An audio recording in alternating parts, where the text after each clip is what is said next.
вазорати корҳои хориҷии амрико рӯзи 12 май гузориши солонааш дар бораи вазъи озодиҳои динӣ дар кишварҳои дунё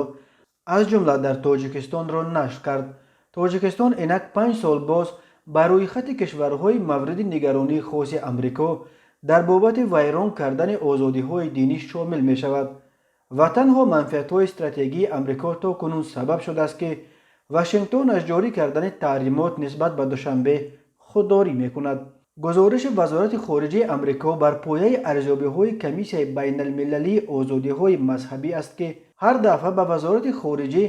эъмоли таҳримот ба зидди мақомоти тоҷикистонро ба далели вайрон ва маҳдуд кардани озодиҳои динии мардум пешниҳод мекунад. мақомоти тоҷикистон маъмулан арзёбиҳои ниҳодҳои расмии амрикоро рад мекунанд ва исрор меварзанд ки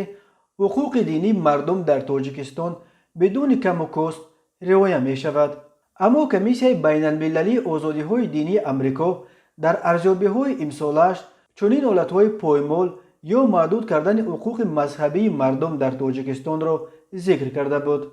халал расонидан ба таъйини имомҳо ва ба интихоби мавзӯъ ва мундариҷаи маъвизаҳои онҳо,